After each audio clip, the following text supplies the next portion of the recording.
Après le journal, nous vous retrouvons pour la suite de cette émission. Nous abordons notre troisième sujet. Nous prenons la direction du Burkina Faso. 3 militaires arrêtés pour complot. Nous en parlons avec nos deux invités ici en studio, Ashraf Rossama et Bonenfant Agbovi. Selon un communiqué rendu public vendredi dernier, les militaires au Burkina ont annoncé avoir arrêté, mis aux arrêts 3 militaires soupçonnés de complot contre l'État.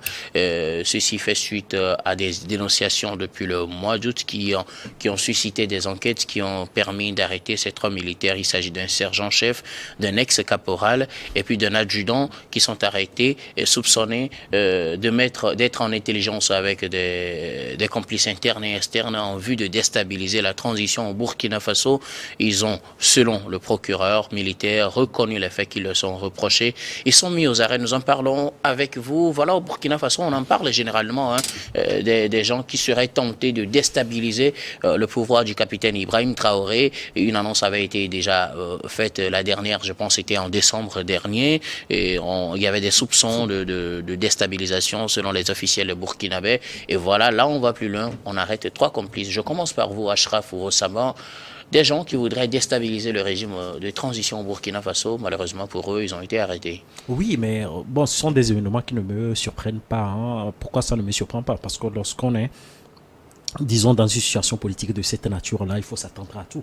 Il faut s'attendre à tout. Vous savez, l'institution militaire est qualifiée de grande muette, mais il y a des divergences aussi idéologiques très profondes dans toute institution militaire. Il y avait, disons, des déçus du gouvernement Kaboré. Il y avait également des déçus du gouvernement d'Amiba. Aujourd'hui, on se rend compte qu'il y a aussi des déçus du gouvernement Traoré. Donc on est dans il y en a même de l'époque de la transition 2014-2015 parce que l'ex-caporal a déjà été condamné dans une affaire comme ça. Donc il y a toujours des déçus, il y a toujours des déçus, des gens qui pensent que évincer le pouvoir d'Ibrahim Traoré apporterait peut-être un certain nombre de saluts ou bien apporter un certain nombre de vertus dans la gouvernance politique du Burkina Faso. Donc ce qu'il faut savoir, c'est que comme je l'ai dit, hein, ça ne me surprend pas. Bon, maintenant, on a une justice militaire aujourd'hui au Burkina. Bon, je ne peux que me féliciter d'une chose. Peut-être que toutes les règles procédurales ont été observées. Je crois qu'on n'est pas dans le cadre d'une justice expéditive. C'est-à-dire la justice expéditive consisterait peut-être à les envoyer à la maison d'arrêt sans leur notifier des chefs d'accusation. Ça n'a pas été le cas puisqu'ils ont été arrêtés, ils ont été mis en examen, ils ont reconnu les faits selon en tout cas le communiqué du procureur. Ils ont reconnu les faits. Bon, je pourrais parler de conditions, mais ce qu'il faut savoir, oui, on dit qu'ils ont reconnu les faits. Bon, moi, j'émets des réserves là-bas, hein, parce que, vous savez... Parce que c'est ce qui est dit officiellement. Oui, c'est ce qui a été dit officiellement. Ouais. Vous savez, ce sont des rapports entre militaires. Est-ce que là, on peut soupçonner même parfois, vous savez, on peut extorquer des aveux aux gens sous le coup de la violence.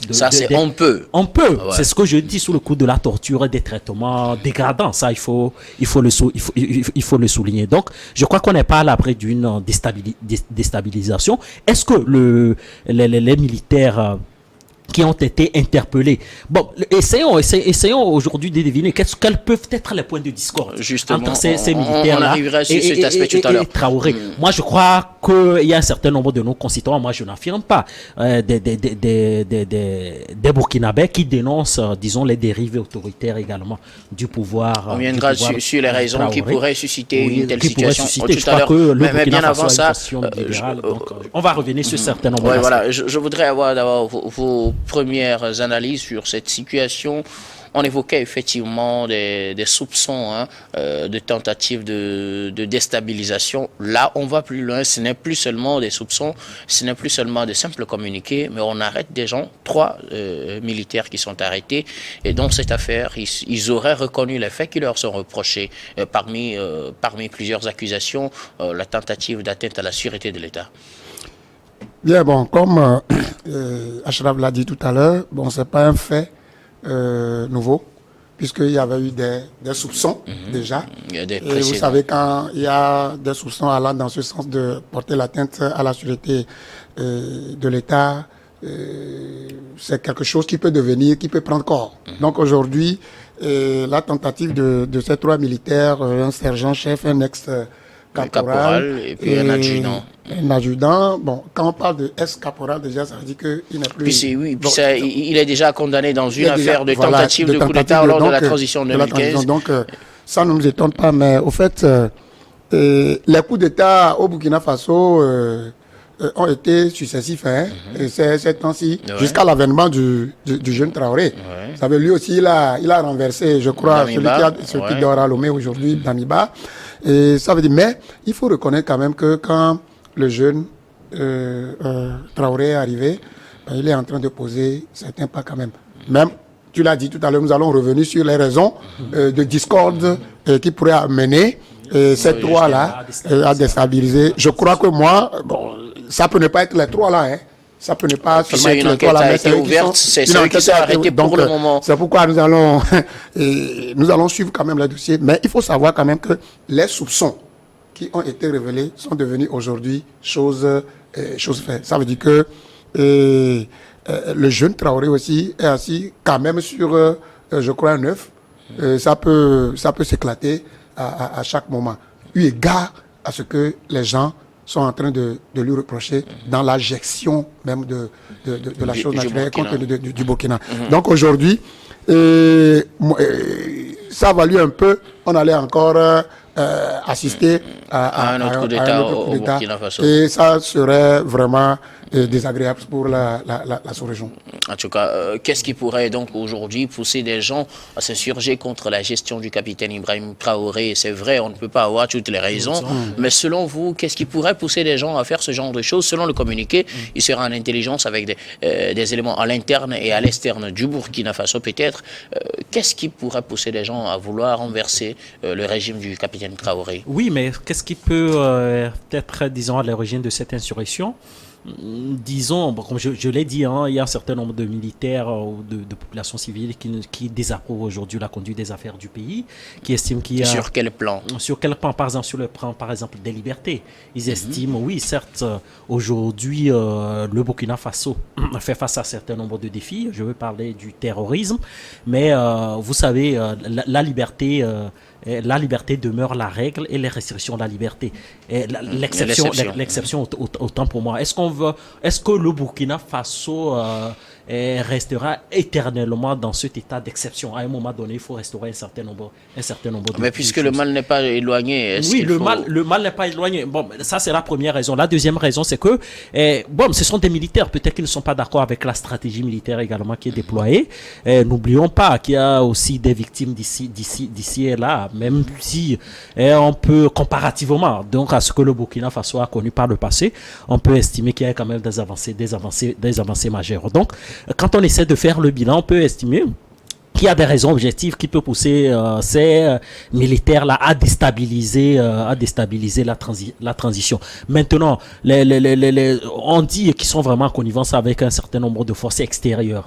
Oui, bon, je ne saurais l'affirmer, mais moi, je suis quand même extrêmement prudent parce que vous savez très bien que la plupart des militaires qui arrivent au pouvoir par des putsch prospèrent également sur un certain nombre de ces arguments-là. C'est-à-dire, il suffit tout simplement de brandir une menace extérieure occidentale, américaine ou française pour avoir l'adhésion du peuple. Donc je me méfie de tous ces mais il y a un fait, c'est que des gens sont arrêtés. Oui, il y a un fait, les gens sont arrêtés. Maintenant, ils bénéficient quand même de la présomption d'innocence jusqu'à preuve du contraire. C'est vrai, il y a un réquisitoire du parquet militaire et une sentence sera trouvée. Mais maintenant, c'est ce que je dis, ce n'est pas parce qu'il y a une justice institutionnelle qu'il y a forcément justice. Il peut y avoir, peut-être que c'est une question aussi de règlement de compte, c'est-à-dire qu'il y a des concurrents aujourd'hui qui veulent également faire l'ombre à Ibrahim Traoré et qu'il y a une opération de purge également qui ne dit pas son nom. Donc je dis tout simplement, toutes les hypothèses doivent être mises sur la table. On ne peut pas, disons,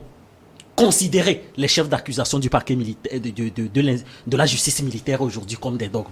Il faut être extrêmement prudent avec un certain nombre d'accusations qui sont proliférées contre ces militaires-là. À vous écouter, si on ne peut pas faire confiance à ces accusations formelles, à quoi doit-on faire confiance finalement? Oui, à quoi doit-on formel? Vous savez très bien que oui, aujourd'hui on fait la promotion de l'exemplarité de l'état de droit, mais il faut être extrêmement prudent. C'est-à-dire, autant on peut dénoncer l'instrumentalisation de la justice sous le règne Compaoré, autant on peut dénoncer l'instrumentalisation de la justice sous le règne Kaboré, autant on peut dénoncer l'instrumentalisation de la justice aussi sous le règne également de Traoré. Moi, je n'affirme pas, je dis que ce sont des hypothèses qui sont plausibles, tout simplement.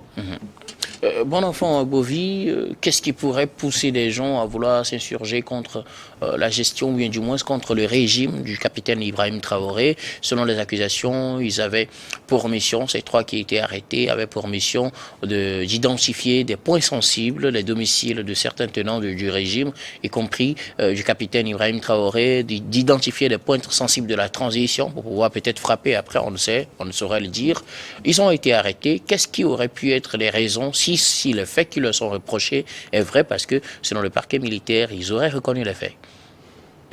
Bien, au fait, sur ce sujet, nous n'allons pas dire autre chose.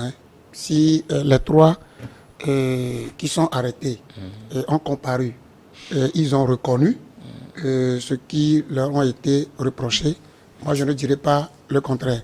Je ne suis pas fan du droit, mais je sais que lorsque vous reconnaissez ce qu'on vous reproche, ça veut dire que c'est déjà un début de quelque chose. Vous comprenez? Maintenant, qu'est-ce qu'on peut reprocher au président Traoré? Comme Achraf l'a dit tout à l'heure, Traoré, même quand vous l'écoutez parler, vous allez croire que c'est une incarnation de Thomas Sankara, mais d'une autre manière. C'est-à-dire, le ton est plus autoritaire, et ça dit qu'il aime prendre des décisions. Je ne sais pas s'il consulte unilatéralement. Voilà. Donc, ça, il faut qu'il sache que... Qu'est-ce qui vous fait dire cela? Non, vous savez... Le ton peut être autoritaire, mais ça ne veut pas dire qu'on a décidé unilatéralement. Vous savez, ça doit être une raison qui aurait poussé ces militaires à vouloir déstabiliser. Et nous ne pouvons pas savoir ça pour le moment, puisque une enquête est en cours.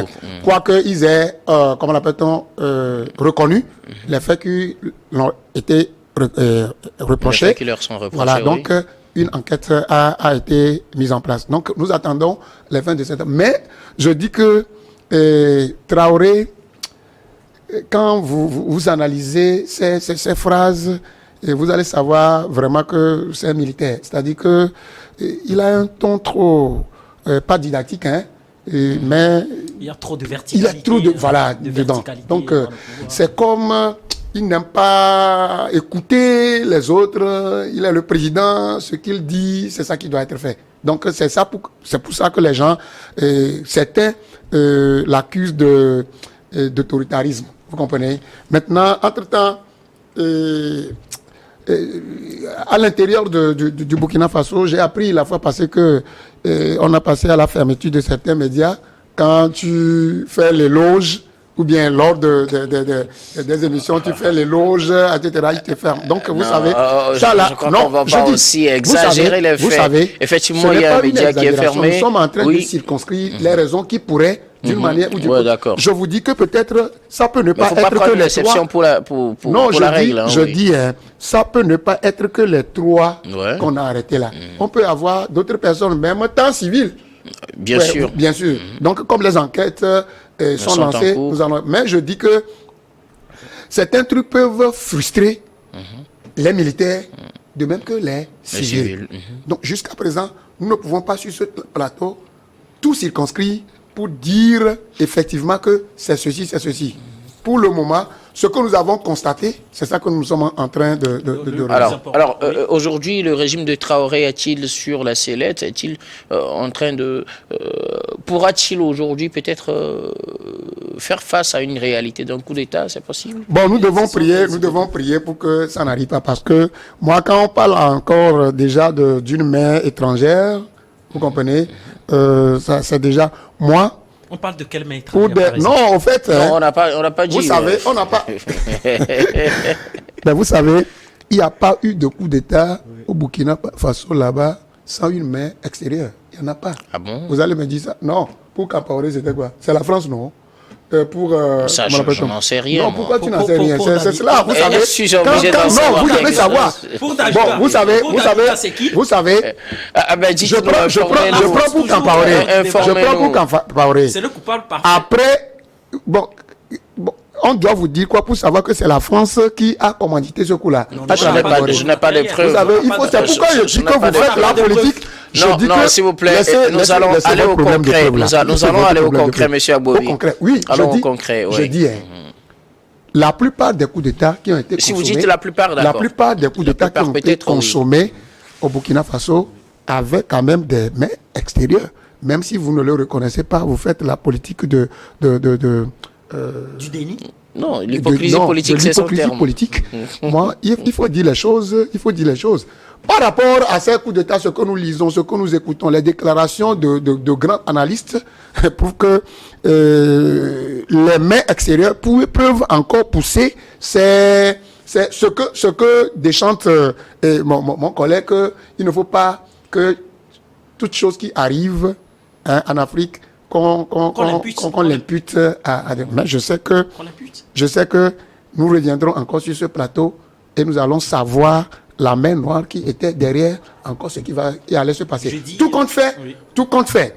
Moi, en tant qu'analyste, je sais que j'ai dit tout à l'heure que M. Traoré est assis sur un œuf. Ça veut dire que tout peut se passer. En politique, tout peut se passer. Là, nous sommes dans une situation de déstabilisation dans tous les pays. Donc, il faut que le capitaine Traoré se ressaisisse et actionne plus son service de renseignement pour pouvoir gérer les choses comme la population burkinabé le veut. Sinon, lui aussi, il pourrait partir comme il a fait partie d'Amiba. Oui, Ashraf. Non, mais on n'est pas à l'abri d'un coup d'État, d'une énième déstabilisation de gouvernement au Burkina Faso. C'est ce que je dis. Il y a des divergences idéologiques très fortes au sein de l'institution militaire burkinabé. Et ce sont des militaires. Je crois que peut-être la question, elle est essentiellement basée sur des stratégies militaires. Comment conquérir l'ensemble du territoire burkinabé aujourd'hui. La stratégie peut être déployée par... le gouvernement Traoré n'est pas jugé efficiente par les autres et donc peut-être qu'ils appellent à une disons à un changement de stratégie pour plus d'efficacité ou pour plus de résultats probants sur le territoire. Donc c'est ce que je dis. Encore une fois, on n'est pas vraiment à l'abri. Au Mali également, on a vu également. Oui, il y avait une tentative d'agression à ses débuts surtout. Tentative également de coup d'État. Est-ce que ou peut-être que ces militaires également ne sont pas d'accord avec la durée de la transition et que eux, ils aimeraient peut-être conduire la transition et remettre le pouvoir le plus vite aux civils. Donc ce sont des hypothèses que nous... Maintenant, par rapport, disons, au soutien extérieur. Et je dis, il faut éviter de faire la fixation sur les puissances extérieures parce que vous savez très bien qu'il y a des multinationales qui ont des intérêts majeurs dans nos États et que parfois, c'est des entités, des acteurs non étatiques qui n'ont rien à voir avec leur pays d'origine. Vous avez des multinationales également qui peuvent financer des coups d'État. Donc, il faut encore éviter de faire la fixation sur un pays comme la France, comme les États-Unis, même si je sais que par le passé, ils ont quand même été à l'origine d'un certain nombre de coups d'État. Mais dans le cas d'espèce, il faut être extrêmement prudent. Parfois, les causes sont beaucoup plus endogènes qu'exogènes. Merci beaucoup, Ashraf. Nous allons marquer une nouvelle pause, puis on retrouve tout de suite pour la dernière partie de cette émission, dernière partie que nous allons consacrer au Togo.